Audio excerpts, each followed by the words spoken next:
Hello and welcome to today's Dalal Street Week Ahead video. Now in today's video we'll be taking a look at 4 stocks plus my view on how the indexes are going to be performing in the coming week. The 4 stocks we'll take a look at is Infosys, HDFC Bank, IndusInd Bank and Zomato. I'll take a look at what option buyers, option sellers and equity traders should do with these 4 names. Now coming to my general market view for the indexes. Now anyone who has been trading the markets for the past 2 weeks knows the market has been severely range bound, as whether you want to go for the Nifty, whether you want to go for the Bank Nifty, mid-cap Nifty, everything is sort of being hit, going at certain points, hitting the top, trying to break it, but not being able to, then trying to hit the bottom of the box range, but not being able to. Now, last week, I had told my subscribers that I believe Bank Nifty and mid-cap Nifty were the key, and they did prove to be the key. Now, according to me, for this week, the key has gone back to the Nifty's hands, and I believe the Nifty will most likely be going between 24,700 to 25,200 in terms of a box range. Now, unless we break either 25,200 and above or 24,700 and below, we're not going to get a meaningful move on either side. So within this zone, expect a lot of whipsaws. This will be more good for traders who are, let's say, day traders who are quick. Day traders who tend to open a position and then sit with it the whole day will get completely whipsawed in this zone. Now, also, according to me, another factor that's going to play a lot of importance this week is, yes, GST numbers have come out good.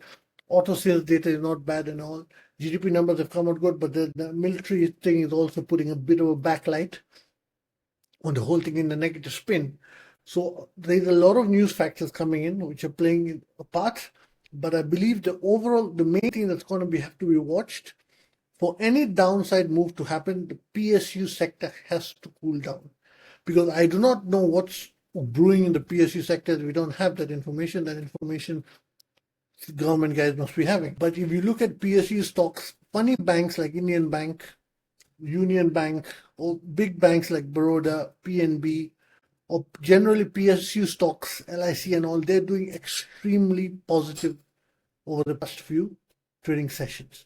Now, either there's something going on in that sector which is going to come in via a news announcement or something else. So according to me, for any down move to happen, number one, the PSU sector has to cool off. And number two, we have to have the Nifty breaking below 24,700. This is as long as the Nifty is between 25,200 and 24,700, neither the bulls have control, neither the bears have control. People might think that the bulls have control, but technically it's a completely neutral range, and anyone who's been trading knows, even if you put bullish trades in this zone and you try to sit down with them, you will end up getting whipsawed. And that is another reason why a lot of option sellers last 2 weeks have been crying on expiry days, that they're blaming Jane Street and all of that. I believe it is simply the range. They're not paying attention to the fact that it is in the range, and so you're going to get sudden up moves, sudden down moves, and if you watch the volume, you'll be able to catch those.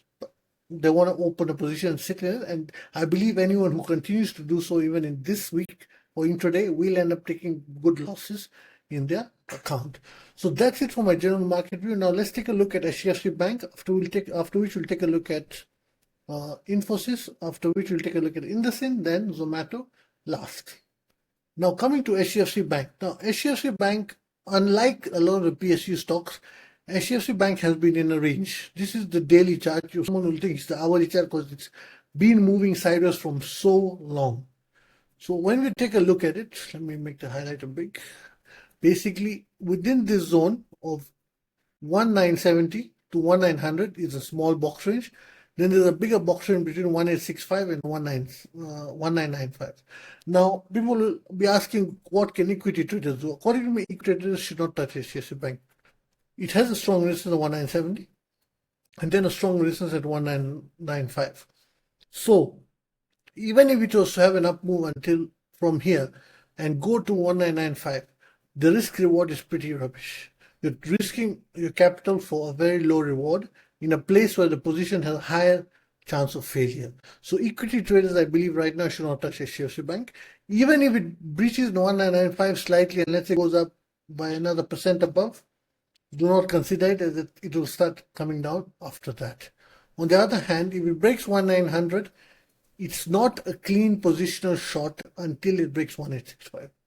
So according to me, the only people who can right now benefit from HDFC Bank as traders is the option sellers for positional.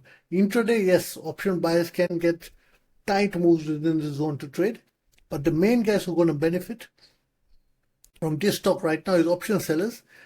I believe if you're an aggressive option seller, you can sell calls above 1970 and puts below 1900, but that will be a very, very high risk decision because it's a tight box and when it pops, it's going to pop on one side. But if you're a cautious option seller, you can sell calls above 1995 and puts below 1865 and sort of stay safe. So basically, let's say P sells below 1860 and C sells above 2020. Should be a strategy that will work, as even if it, as I said, if it breaks this, it's not going to be able to go further up. If it breaks this, it's going to have to break this, which is a very strong support. So either way, the box range will continue for at least, I think, a good couple of sessions, which will earn you some decay. Next, we'll take a look at Infosys. Now, Infosys is a stock I had covered last week on Sunday. And I had said in my video, I have not even updated the levels which I had given, they're the same ones, that it will continue to trade within this range. And I expect that not to change, and it will try to make an up move, which will be failed. And that is when people can add C cells in it. Now, I did exactly that. When it had its positive day here, I have managed to add C cells above this zone. And according to me, how Infosys is going to trade is, as long as it is between 1635 and the 1532 support, is going nowhere. If it breaks this, then my C cells will come under danger and it will go to 1680 to 1715. Until then, even there will be dilly-dallying, cost to profit, profit to small loss, and earning decay all along. Because right now it's the beginning of the month. So naturally decay has not started kicking in properly, but it will start from the coming week. So they will do well, according to me, as long as it's within this range. But if it breaks out, then if it breaks the bottom, it goes this way. If it breaks the top, it goes this way. I most likely, if I see a lot of stagnation in Monday trading session in Infosys, then I might even go and sell puts below 1475. Why I will not sell below 1532 is the small box range. So since I've got C cells, I'll also add P cells and let the range continue dilly-dallying about. Equity investors, I don't think it's worth it right now. Risk is too high. There is no trading setup for equity investors. Even for option buyers, there's not really a trading setup unless you can do scalp trading, which is a higher risk and you need a lot of technical know-how how to do that. So right now, again, Infosys is more of an option seller stock than an option buyer equity trader in my point of view. Next, I'm taking a look at IndusInd Bank, the central stock of the NSE right now.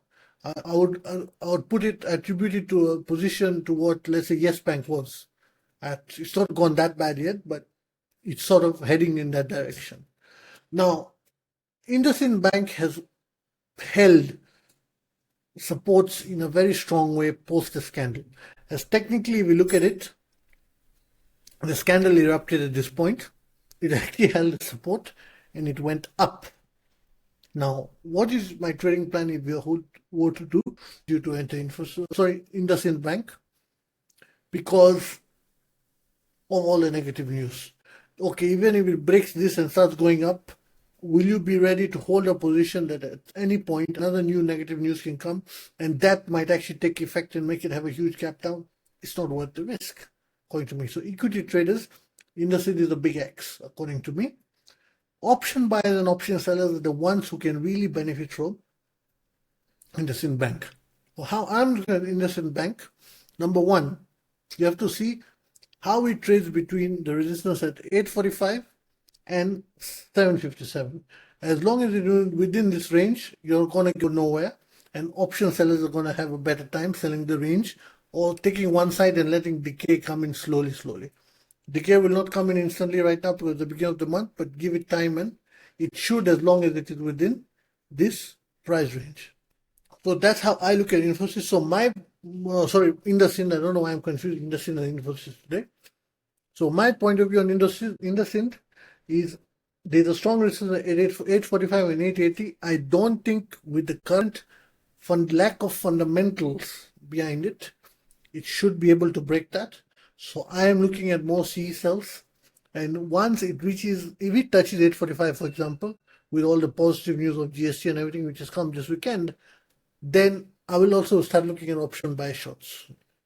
I'll wait for weakness in one of my volume indicators or trend catcher. It signals, I'll go also most likely in option buy short in it. I am holding C cells in it, and let's see how the situation goes.